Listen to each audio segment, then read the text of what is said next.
Veda. Chapter 7. Conclusion. Preservation of the Vedas.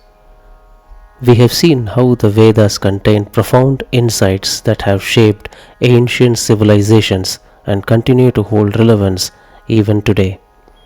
Yet, in a fast-paced world increasingly driven by material pursuits, the tradition of preserving and transmitting the Vedas from one generation to the next faces unprecedented challenges. The custodians of this tradition often find themselves at crossroads.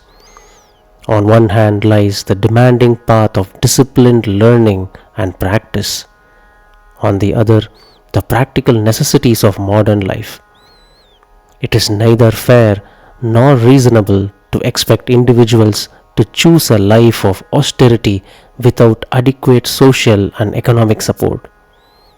Moreover, in contemporary society, traditional practitioners are often misunderstood or labeled, creating further distance between them and the mainstream.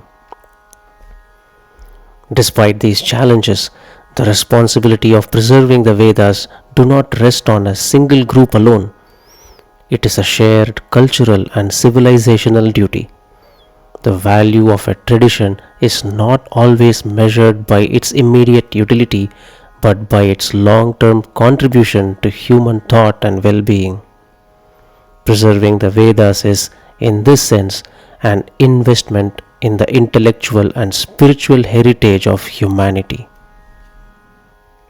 A beautiful analogy given by Kanchi Shankaracharya Sri Chandrasekharendra Saraswati Swamigal illustrates this idea.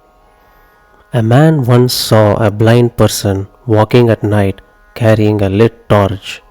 Curious, he asked, "Why do you carry a torch when you cannot see?" The blind man replied, "It is not for me, but for others, so that they may see me and not stumble." In the same spirit, preserving the Vedas may not always yield immediate personal benefit, but it safeguards a legacy that could illuminate the path for generations to come. Even if a few derive deeper meaning from it, the effort is worthwhile. It is also important to recognize that the Vedas were never intended to be preserved merely as written texts. Their essence lies in their oral tradition, precision of sound, intonation, and disciplined transmission through the teacher-student lineage. While documentation and translation serve as an important purpose, they cannot fully substitute the living tradition. The Vedas are not just to be archived, they are to be lived. At the same time, preservation in today's context calls for thoughtful adaptation, not in altering the core, but in strengthening the ecosystem around it. This includes supporting Vedic practitioners with dignity and sustainability, encouraging structured Vedic learning alongside modern education, creating awareness about the value of the tradition to everyone. The larger society has a role in offering respect, encouragement, and support rather than indifference or dismissal. It is important to emphasize that any contribution, whether in the form of resources or effort, should be guided through the proper channels, ideally under the direction of a knowledgeable and accomplished guru. Equally, members of traditional lineages play a crucial role by continuing the practice, even if not as a full-time pursuit, but in the least ensuring that the chain of transmission remains unbroken by teaching their younger generation. It must also be understood that limiting the Vedic practice to specific traditional lineages is not intended to be discriminative to others.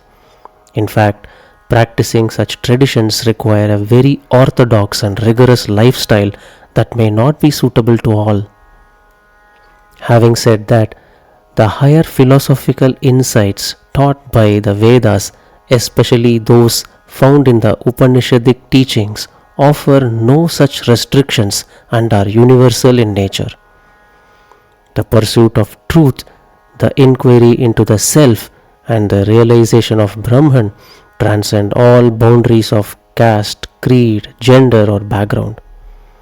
When the highest knowledge is open to all, there is little value in conflict over its outer forms. Ultimately, the preservation of the Vedas becomes meaningful when viewed not from an individual standpoint but from a collective and civilizational perspective.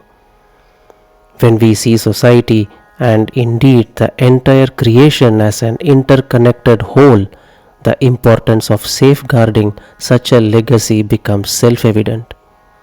In preserving the Vedas, we are not merely protecting the past, we are ensuring that a timeless source of wisdom remains available for the future.